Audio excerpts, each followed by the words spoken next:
Hey everyone, welcome back to Influencer Talk. I'm Katrin, and today we're going to be talking about how influencers may or may not have an impact on mental health and body image. As I'm sure you all know, it's been quite a topic of conversation, particularly Instagram influencers with things like photo editing tools and getting plastic surgery to kind of fit the social norm of the platform. And people find this quite problematic because it kind of gives the impression that people aren't comfortable with having flaws online and that flaws aren't normal. As we've talked about before, people are favouring influencers more and more nowadays because of how real they are, how they socialise with us rather than to a general crowd on stage or whatever. And by influencers being put on the same platform using airbrushing tools and stuff like that, it just puts them on the same pedestal as celebrities. So I sort of wanted to dive into that today and have a look at whether it's a problem, whether you guys think it's a problem, and how it generally affects us as society and young people. Stay tuned near the end of the video because we'll be talking to Jenna, BigFatJenna on Instagram. She's an Instagram influencer as well as a brand ambassador for the Gypsy Shrine. Jenna will be basically telling us about her sort of opinion on it all.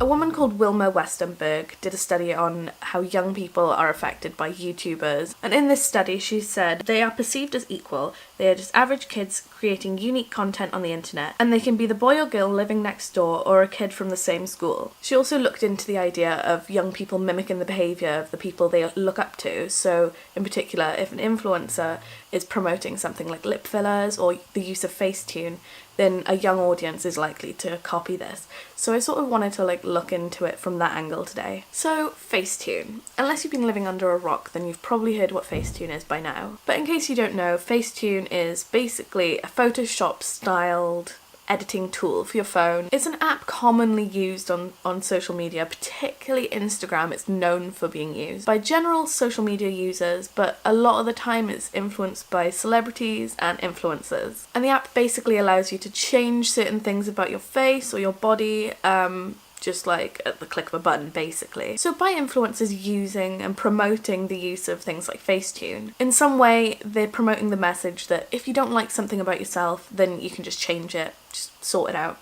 And to be honest, I think that is quite a big part of our culture at the moment. If you want to change something about yourself, you can, whether it's through makeup or editing it before you put it online, or even going as far as getting surgery. I think it's safe to say that influencers do have some sort of responsibility here for encouraging young people in particular to want to change things about their body, or they're even just making their teeth whiter or covering a spot or whatever. It's promoting this idea of perfection. I found this article by the New York Post, and in this article they talk to a Dr. Ali Suyed, and he's a plastic surgeon, and he said there has been an increase in social media driven procedures that will augment or enhance social media presence or likes.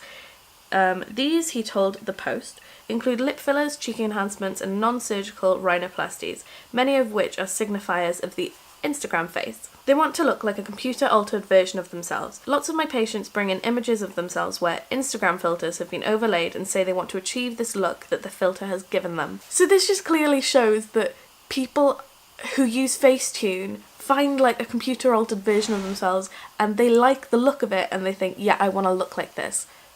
Now, please don't get me wrong, I'm not against plastic surgery or anything like that at all. I actually kind of want my lips done. I know my parents would hate me for that. But I do think it's important to consider the fact that no one was really bothered, especially young people, no one was really bothered about getting surgery done to change their face. 5 or 10 years ago, people might have brought in the picture of a magazine cover supermodel. Now they're bringing in a picture of themselves, but just in a slightly optimized way, where Facetune or a Snapchat filter will give them a millimeter more of a cheekbone projection or a fuller lip or a straighter nose. You guys probably get the idea by now, but I'm a bit obsessed with James Charles, if you didn't know. But in one video of his, he Facetuned his followers' selfies, and that has nearly 9 million views.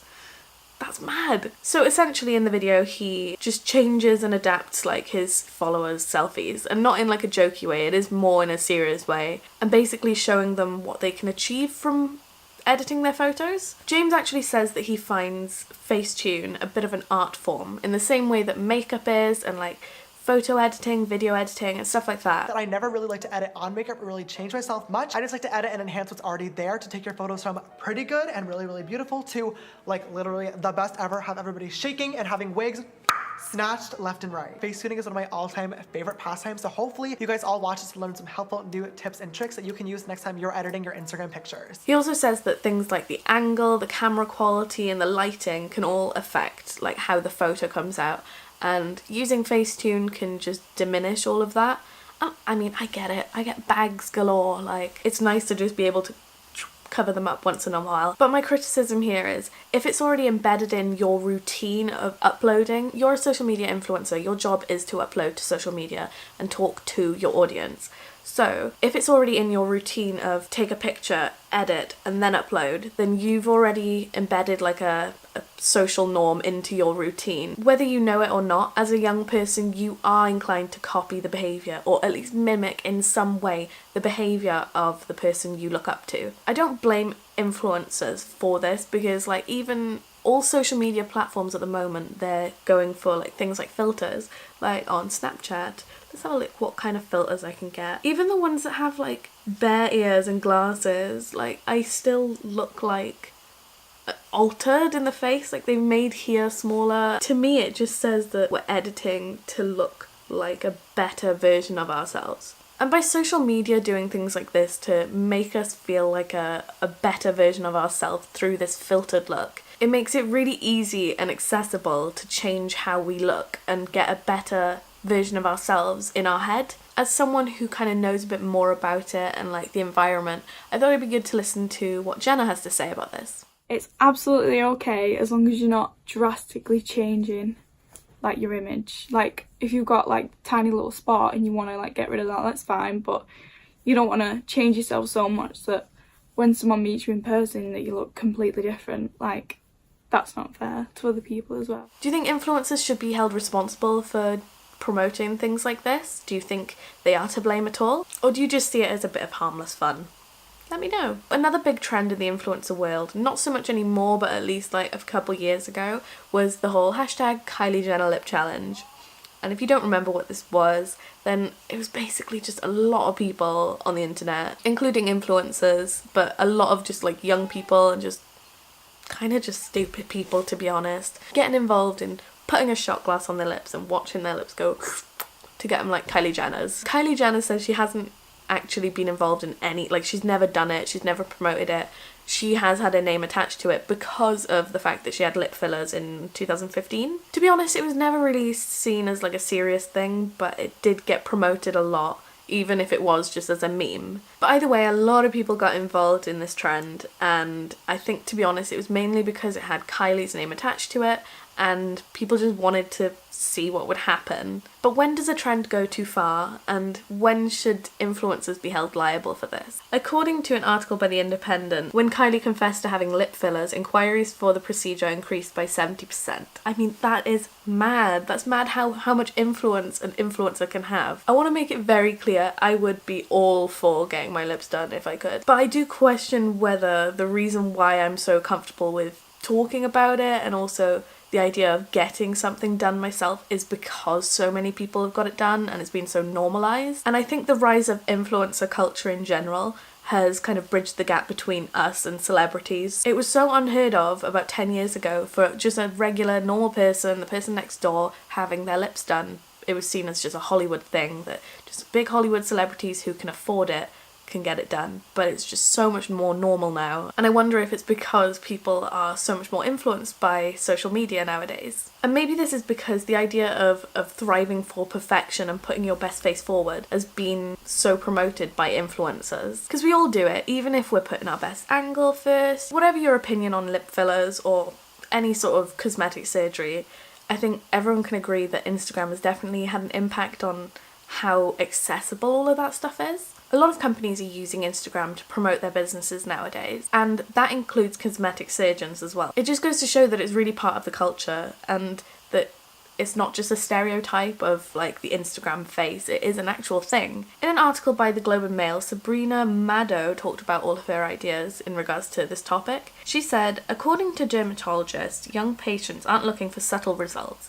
They want the work to be noticeable. That's because the puffed and plumped rich face aesthetic is the new Louis Vuitton handbag in certain circles, an instant recognizable marker of wealth and status. She also goes on to say, unlike generations before them, this new class of cosmetic injectee doesn't hide its enhancements in shame. Rather, its plumped up lips and puffer-fish cheeks are often a source of pride. Patients in their 50s and 60s would never admit that they got something done, but many younger women like to brag that it's part of their beauty routine. So although I do think this is a bit of a biased article, like it seems like it's like, oh, young people just like it, it's just trendy, I do think she has some points. It is true, you see someone with big lips and you think, whoa, they've got a lot of money, like they're like Kim K. Or is that just me? I don't know. So in this article, Sabrina's basically saying that it's just another trend, like having expensive designer clothing, having a really fancy car, but instead of all of that, it's just having lip fillers or having cheek fillers or whatever. I think this article has a bit of a biased and outdated view on plastic surgery because a lot of people are getting it. It is just generally more accepted nowadays because expressing yourself through makeup and your appearance has become a lot more acceptable. But on the other hand, I do think Sabrina could be right. The figures are all there, like people are going for more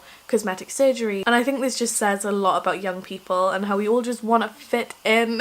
And this is amplified by social media, and therefore social media influencers being a massive part of social media. I wouldn't say they're to blame, but they're definitely involved in encouraging a certain type of norm. I don't have experience with any of this, but Jenna does. She's had lip fillers and she's also got an audience on Instagram. So I'll let Jenna give her sort of take on all of that. My opinion on lip fillers and surgery are they're absolutely fine as long as you tell people, because it's not fair to have someone looking up to you and wanting to look like you when your face or body's not even real, because that's an unrealistic goal. I personally, when I got lip fillers, I didn't want to tell anyone because I didn't want to be like fake or like, oh, she's fake, she's got fake this, fake that. But that was silly because it doesn't even matter.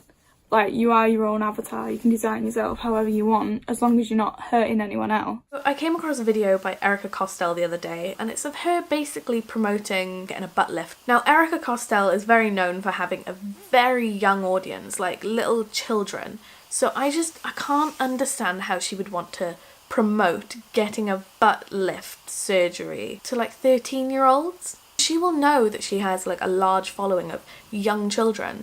And in this video, it definitely seems like there's some sort of sponsorship going on where she got the product for free, just as long as she promoted them in her video. I don't know if it is a brand deal, it doesn't actually say, but I did try to look into it. And the fact that she just mentions them quite a lot, she interviews the people there, it says that there's definitely some sort of deal that's been signed there, and it's not just for her to have a bum lift. So Bikini Ready has never been so easy. This is a non-surgical butt lift. I'm so excited. And we're so excited. I just highly doubt she's paying full price for that, because she's given them free promotion to a massive worldwide audience. Erica was definitely promoting it in a positive light, saying she was excited to have this done and that this procedure would make her happier and more confident.